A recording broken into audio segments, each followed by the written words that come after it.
Hi guys, I'm Micaela Alfante and for today's video kay maghimo ko og kanang payroll management system using GUI in VB.net.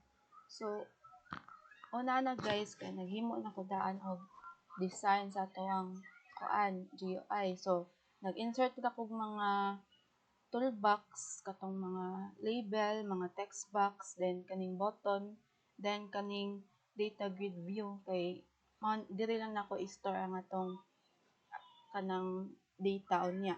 So karon kay mag-start na ta sa atong code. So right click lang na to tong form, then view code, then mag-start na ta. So magkata public class, then form 1. Dayon private sub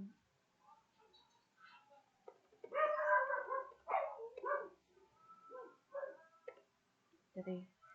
So right click ta niya tong first button nga insert. Diri kay private sub button 1 click, then sender as object, then e as event arts, then handles button 1 dot click, then dim row as string, then equals new string, then in curly braces text box 1 dot text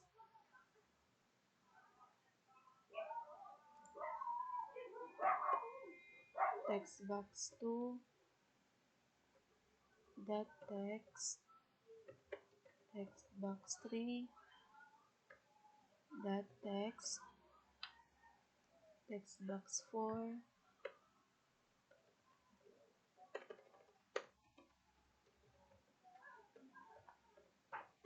dot text box 5 dot text box 6 dot text box 7 dot text.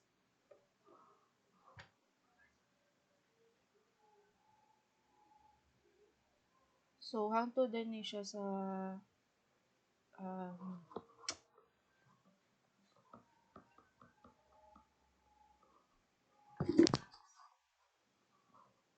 seven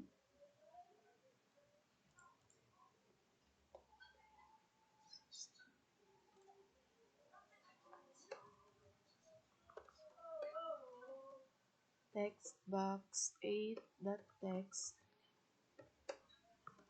text box 9 dot text box 10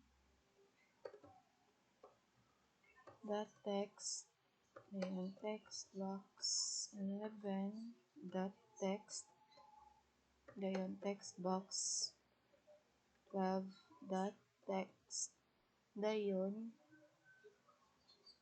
comma, dayon ikuan na to dili kay i-insert na yun ito ang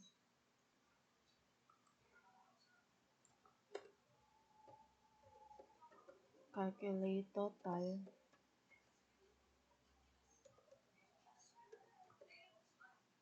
dayon ana. So kaning calculate total kay bali mao ni ang kuan total salary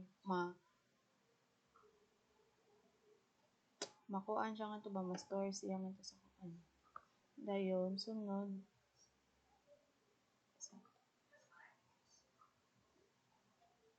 dayon data grid view itong tag table nga to, sa atong design view 1 dot rows dot add dayon row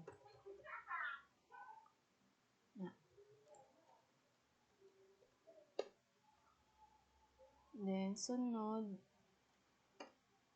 button 2 kay kaning search. So mao gyapon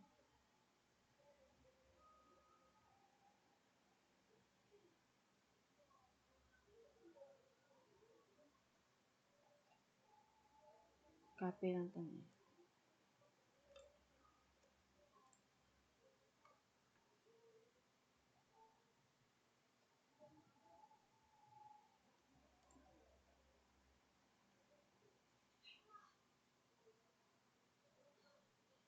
Dili ay. Dili ta.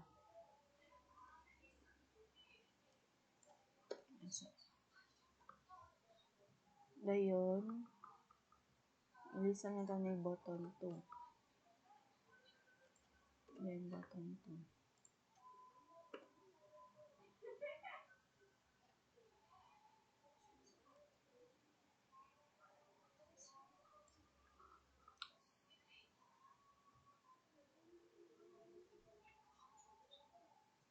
Dayon dim salary ID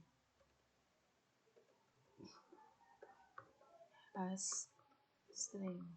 Dayon katong text box 1 atong kanan dot text and enter dim found as boolean equals false. Dayon mag for each ta diri statement. So for each row as data grid view in data grid view 1 dot rows. So if row dot cells kay no null value that value is not nothing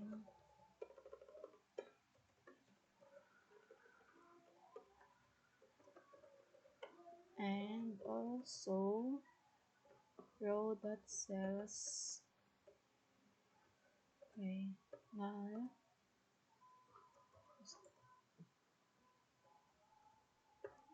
that value that toString equals salary ID, then data grid view 1 dot current cell is equals to row dot cells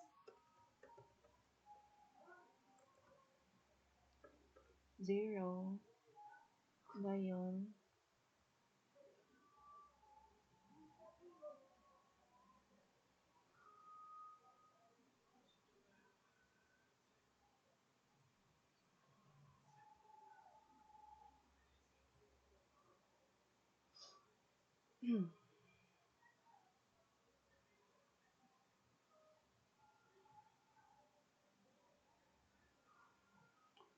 data grid view ano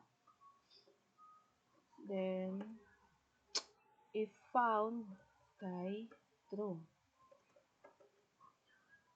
then exit na ta sa atong for dayon mag end if dayon next dayon if not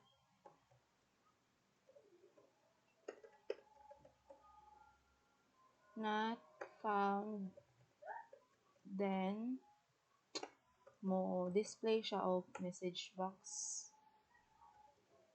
nga nakasuwat nga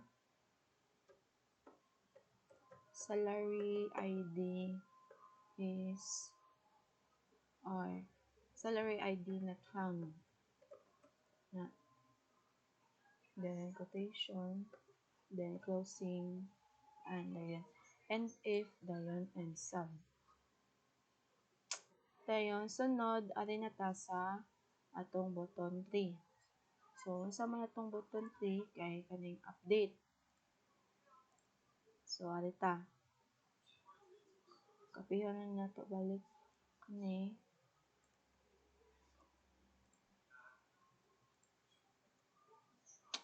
Lista na to button 3. Then button 3 dot click. So update man ni siya no. So mag if kuan ta diri if else. So if data grid view 1 dot selected rows that count is less than 0, then so dim tag index as integer, then equals data grid view 1 dot selected rows parenthesis 0 dot index. Dayon data grid view 1 dot rows index, then close parenthesis dot set values. Dayon open parenthesis text box 1 2 text box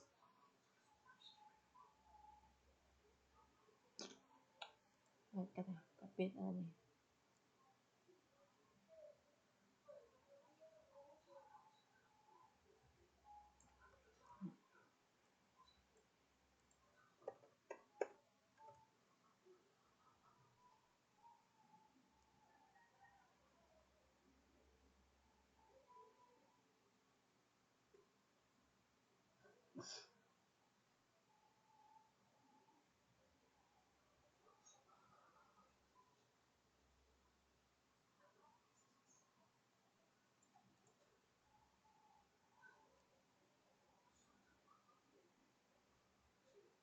Calculate total ba? Tesa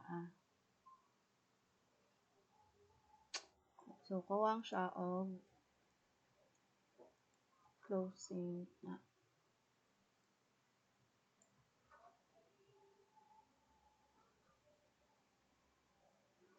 Dayon balik lang ta dire, then enter. Else, so message box dot show select a row to update. Dayon and if dayon and sub. Dayon ari na ta sa button 4 which is delete. So ari ko dire button 4.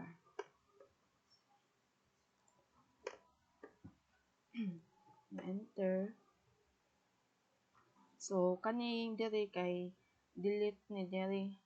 Mag-delete siya, mag-select kag row para imong i-delete. So if data grid view 1 that selected rows that count is less than 0, then data grid view 1 dot rows dot remove kay ato mang i-delete, so remove at dayon open parenthesis data grid view 1 dot selected rows, dayon open parenthesis sa 0, then close parenthesis dot index, close parenthesis, dayon else mag else ito dire. So mo show gyapon siya message box, bali warning lang siya ba, message box dot show. So select row to delete. Then, end if, dayon, and sub. So, manamata sa upat ka button, no? So, ari na sa ta sa iyang calculation sa para diri ba i-calculate niya ang kaning basic salary, bonus, other salary, education allowance, house rent ug medical para ma-store diri sa atong text box 13 sa atong total salary. So, adita enter. So, function. So, calculate total as double. Dayon, dim basic salary as double, dim sa pato, bonus as double. Then, dim other salary as double. Dim education allowance as double. Dayon sa to, house rent. House rent as double. Dayon dim medical as double. So kani diri guys kay declare variables to store sa parse values. Then next kay harita mag double dot try parse. So itong text box 7 dot text dayon basic salary. No to. So parse text from text boxes to double values ni. So copy na nato. Text box 8. Lista ta ni bonus. Dayon text box 9. Lista ta ni og other salary. Then text box 10. Other salary, education, allowance. Then sunod, text box 11. House rent. Then sunod, text box 12. Medical. So, ari na ta, mag-proceed na ta sa atong calculation. So, calculate ni siya sa total salary. So, dim total salary as double. So, equals, ipang-add lang tani silang kuan 1, 2, 3, 4, 5, 6. So, basic salary plus bonus plus other salary plus education allowance plus house rent plus medical. Dayon, enter ta. Dayon, store ni nato siya sa text box 13. So, katong total salary ba? Dayon, text box 13 dot text. So, equals total salary dot to string. Then, return basic salary plus bonus plus other salary plus education allowance plus house rent plus medical. So, mao na na, no? So, kaning return diri kay bali, ari ni siya ma-store sa kuan sa katong data grid view. Ang total ani, mo rin siya total salary pero ari siya ma-store sa diri kinalasan sa atong data grid view. So, man naman tag code, no? So, i-try na to siya og run kung sakto ba to ni buhat. So, click lang na to ang start. Yeah, wait lang ta. Mag-run ang atong program.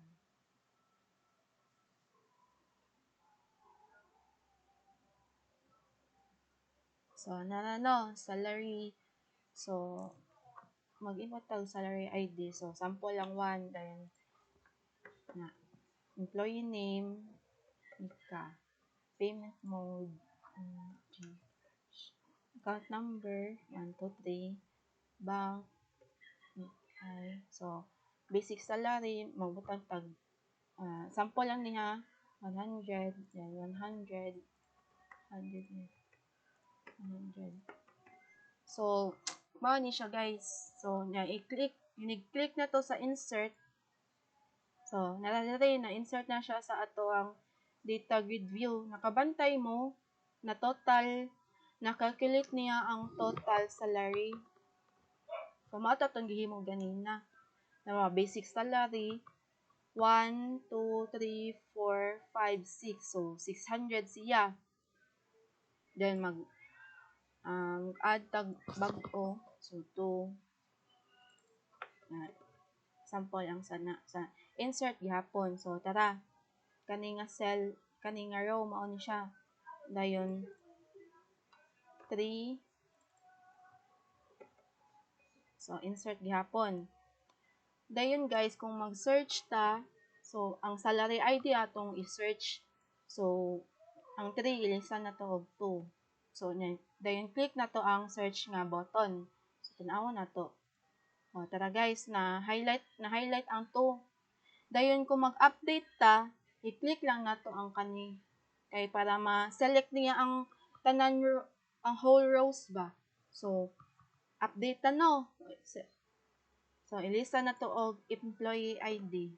So, 456 lang. Dayon, click dayon ang update. So, hawa guys, na ilisan siya og 456. Hawa diri employee ID niya. So, mao na ang gamit sa update. Dayon kung mag-delete ta, mao gihapon, mag-select gihapon tag rows. So, example kaning 3, kaning row 3 atong kuanon. Dayon, simple na guys, i-click lang na to ang delete button. So, i-click na ko. So, nawa na siya. Then, click gihapon, delete, dayon, delete. So, maora na guys. So, balik ko ani siya crude kanang create, read, update, and delete. So, mga na guys, thank you for watching my tutorial.